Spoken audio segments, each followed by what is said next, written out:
ఇంటికో ఉద్యోగం, ఇంటికో ఉద్యోగం, ఉద్యోగం ఇవ్వకపోతే ప్రతి ఇంటికి 2,000 రూపాయలు నిరుద్యోగ భృతి అంటే సంవత్సరానికి 24,000, 5 సంవత్సరాలు అని అంటే దాని అర్థం 1,25,000 రూపాయలు. ఒక్కరికంటే ఒక్కరికైనా ఇచ్చాడా అని అడుగుతా ఉన్నా నేను మిమ్మల్ని అందరినీ కూడా. ఎలా ఎలా ఎలా ఎలా ఎలా ఎలా ఎలా ఎలా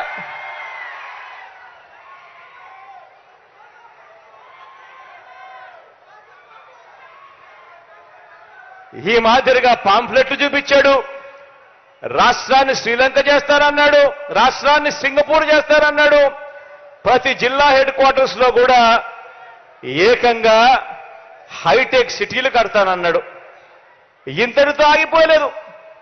ఇంతటితో ఆగిపోకుండా మేనిఫెస్టో అని చెప్పి ఈ మాదిరిగా తీసుకొచ్చాడు. అక్క చెల్లెమ్మల కోసం అని చెప్పి ఇందులో కొన్ని పేజీలు పెట్టాడు. ఆయన 2014లో ఇచ్చిన మేనిఫెస్టో ఎన్నికల ప్రణాళిక. ఇందులో ఆ మేనిఫెస్టోలో page number 16, page number 16, page number 17 Chandrababu Naidu గారు ఎన్నికల మేనిఫెస్టోలో 2014 ఇచ్చిన మేనిఫెస్టోలో పేజ్ నెంబర్ 16, పేజ్ నెంబర్ 17 2 అక్క చెల్లెమ్మల కోసం కేటాయిస్తున్నాను అని చెప్పి హామీలు ఇచ్చాడు. ఇందులో ఆయన చెప్పింది అక్క చెల్లెమ్మల కోసం మాత్రమే.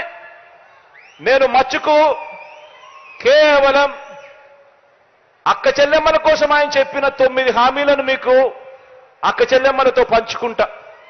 ప్రతి అక్క చెల్లెమ్మను నేను గమనించమని అడుగుతా ఉన్నా. 2014లో ఇదే ముగ్గురు కలిసి మీటింగులు పెట్టి ఇచ్చిన హామీల పరిస్థితి ఏమిటి అని ఒక్కసారి ఆలోచన చేయమని అడుగుతా ఉన్నా. మద్యం బెల్ట్ షాపులను రద్దు చేస్తూ తెలుగుదేశం పార్టీ అధికారంలోకి రాగానే 2వ సంతకం చేస్తుంది అన్నాడు. పొదుపు సంఘాలు రుణాలు అధికారంలోకి రాగానే రుణమాఫీ చేస్తామన్నారు. పుట్టిన ప్రతి ఆడబిడ్డకు మహాలక్ష్మి పేరుతో 25,000 రూపాయలు బ్యాంకుల్లో డిపాజిట్ చేస్తామన్నారు. పండంటి బిడ్డ పథకం ద్వారా పేద గర్భిణీ స్త్రీలకు 10,000 రూపాయలు అందజేస్తామన్నారు. పేద మహిళలకు స్మార్ట్ సెల్ ఫోన్లు ఉచితంగా ఇస్తామన్నారు. సంవత్సరానికి ఒక్కో కుటుంబానికి 12 వంట గ్యాస్ సిలిండర్లు, ఒక్కొక్క గ్యాస్ సిలిండర్ల మీద 100 రూపాయలు సబ్సిడీ అంటే సంవత్సరానికి 1,200 రూపాయలు సబ్సిడీ, 5 ఏళ్లలో 6,000 రూపాయలు సబ్సిడీ ఇస్తామన్నారు.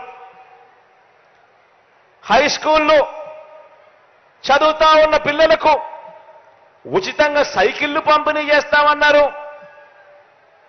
మహిళా పారిశ్రామికవేత్తలను ప్రోత్సహించేందుకు కుటీర లక్ష్మి అనే పథకం తీసుకువచ్చి ఆర్థిక స్వావలంబన ఇస్తామన్నారు. ఇవన్నీ కూడా మహిళా ప్రొటెక్షన్ ఫోర్స్, ఇవన్నీ కూడా కేవలం అక్క చెల్లెమ్మలకు సంబంధించిన 9 పథకాలకు సంబంధించిన అంశాలు. నేను అడుగుతా ఉన్నా, ఇందులో ఏ ఒక్కటైనా కూడా చంద్రబాబు అనే వ్యక్తి ఆయన ముఖ్యమంత్రి అయిన తర్వాత 2014 నుంచి 2019లో ఆయనతో పాటు ఆయన దత్తపుత్రుడితో పాటు ఈ బీజేపీ ఇదే మాదిరిగా ముగ్గురు కలిసి ఫోటోలు దిగి ఇదే మాదిరిగా చంద్రబాబు నాయుడు గారు మేనిఫెస్టో రిలీజ్ చేసి ఆయన సంతకాలు పెట్టి ఇంటింటికి పంపించాడు. ఒక్కటంటే ఒక్కటైనా కూడా చేశాడా అని అడుగుతా ఉన్నా మిమ్మల్ని అందరినీ. 2 చేతులు ఇలా పైకెత్తాల, ఇలా ఇలా ఇలా ఇలా ఇలా ఇలా ఇలా ఇలా ఇలా ఇలా ఇలా ఇలా ఇలా ఇలా.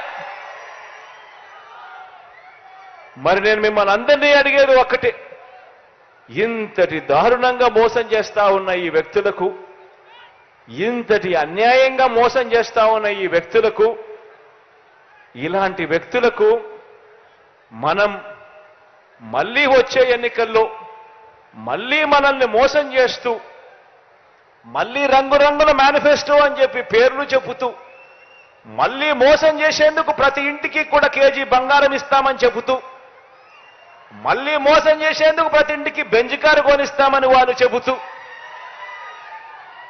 మళ్ళీ ఇలాంటి మోసాలన్నీ చేస్తూ మళ్ళీ రంగురంగుల మేనిఫెస్టో వీళ్ళు ఇస్తే ఇలాంటి మోసాలను నమ్మడం ధర్మమేనా, న్యాయమేనా అని అడుగుతా ఉన్నా. నేను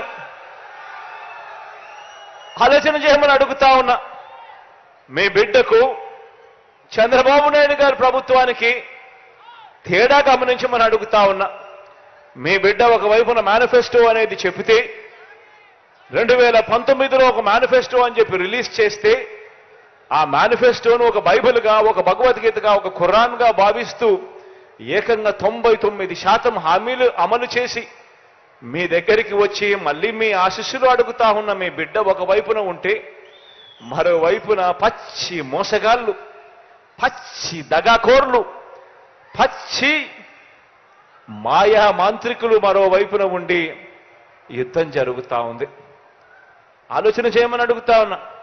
ఈ యుద్ధంలో మీ బిడ్డకు మోసం చేయడం చేత కాదు, మీ బిడ్డకు అబద్ధాలు చెప్పడం అంతకన్నా చేత కాదు.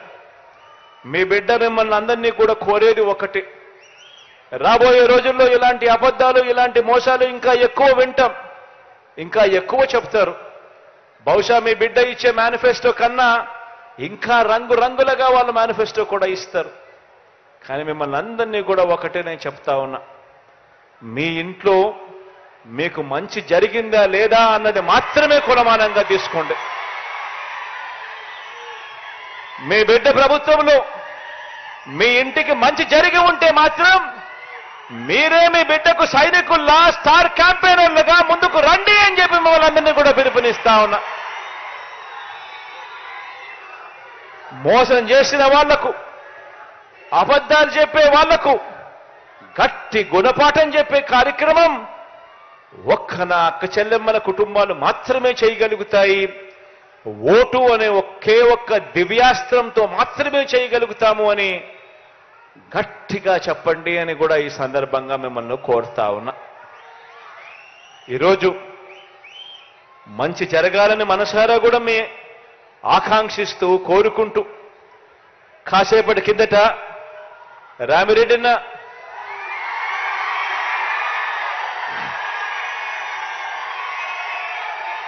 బనగానపల్లె నుంచి, బనగానపల్లెకు అవుకు రిజర్వాయర్ నుంచి సిపిడబ్ల్యూఏ స్కీమ్ ద్వారా దాదాపుగా 100 కోట్ల రూపాయలు ఖర్చు అయ్యే నీటి ప్రాజెక్టు గురించి, నీళ్లు సప్లై చేసే దాని గురించి అడిగాడు. ఇది నేను చెప్తా ఉన్నాను, ఇది ఖచ్చితంగా చేసి తీర్తాము అని కూడా ఈ సందర్భంగా చెప్తా ఉన్నా. అదేవిధంగా ఈరోజు ప్రారంభోత్సవం చేశాము. 100 పడకల సిహెచ్సి హాస్పిటల్ను ఈరోజు ప్రారంభోత్సవం చేశాము.